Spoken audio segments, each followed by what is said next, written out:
talk about the Boy Scouts and the office that you serve in. How far-reaching does this office go, and who do you serve? Okay. Yeah. Our offices serve, like I mentioned, 17 different counties. We're here down in Fort Smith. We go all the way up to Benton County. It's a large territory. We serve, last year, when we finished the year, we were right around 1,800 total scouts. And this year we're right in the heat of doing our fall recruitments, which is really big. It takes up most of our time right now. What that entails is us essentially hitting all of the school districts in all of those 17 different counties and going into each one of them, if we've got full access, and individually inviting every single one of those students who are eligible to join our programs to come out and experience Cub Scouting. Cub Scouting is for kids from kindergarten all the way up through 5th grade. And one of the things that a lot of folks may not know, even though it's kind of making its way to become something that people are aware of, is our programs now serve both boys and girls. So we're co-ed, and so we've started to experience a lot more girls in our programs. And to be honest with you, girls have likely been participating in our programs for a long time as little sisters coming with brothers, probably doing a lot of the same activities that they have done, just not really having the ability to earn those, earn the recognitions that they deserved, and now they can. So yeah, 17 different counties that we serve. Right now, we've got 4 district executives, which is basically what I do. Me and 3 others that run around to cover all those 17 different counties. So we're running pretty much every day. When you go into a school and visit, how many of the kids have never heard of Scouts?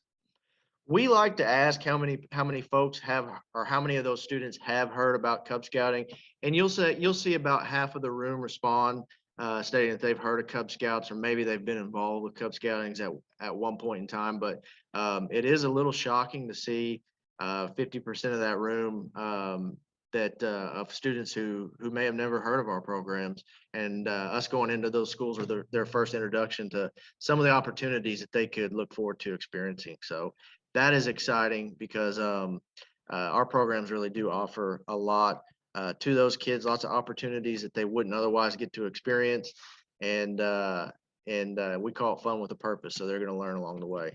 So that was my next question, is once you tell them what opportunities they have, and you can talk about what some of those opportunities are, it's got to light their face up. Oh yeah, they love it. You know, just getting into the outdoors, something that some of us may overlook or take for granted.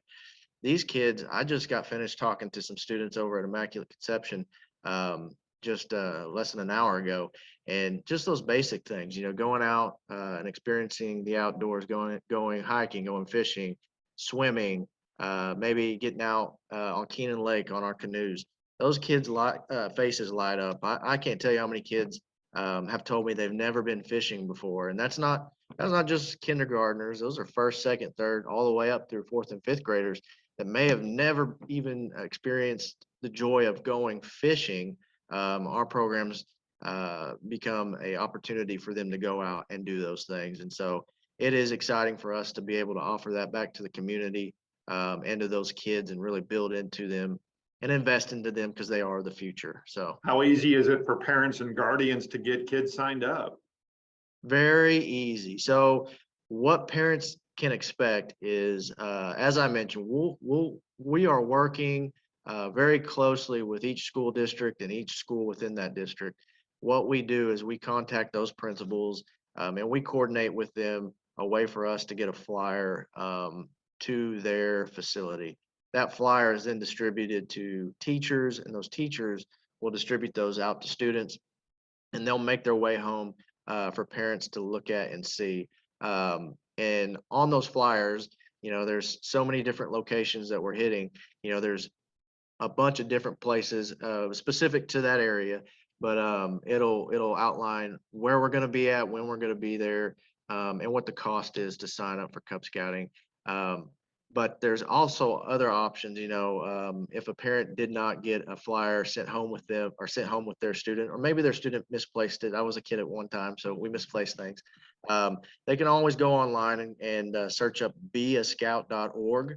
That website will allow them to input their area code into a system, and it'll generate a Cub Scout pack that's closest to their area, so they can go ahead and get involved that way. How much do you rely on volunteers? Heavily. We would not be able to function without volunteers. They are the engine that keeps us running, and never have enough of them. But we are super grateful for the ones that we have, because all of this stuff, all of the effort that we put in, professionals going out and talking to these students at those schools would be all for nothing if we didn't have those volunteers there to back it up and really be out in the trenches and provide those programs for our kids. So very, very, very grateful, and always a shameless plug here to say, if you have any desires to get involved with Cub Scouting as an adult leader, we would love to have a conversation with anybody. Many hands make light work. So what's the relationship like, or what is it like to be a partner with United Way? How much does that? It has a huge impact on our ability to provide programs. I mean, just the financial support that they give us is massive. We rely on them to help support us and our budget, getting resources out to our volunteers, and just being able to go out and really promote our programs to Scouts and being able to back that up. A lot of that support comes from the United Way. If we were without them, we'd be hard pressed to continue what we believe is a very solid program. So very grateful to the United Way. All right, Daren, thank you so much. Best of luck with your recruiting efforts. I know you're going to stay busy for a while. Hey, thank you, Daren. We'll talk soon, hopefully.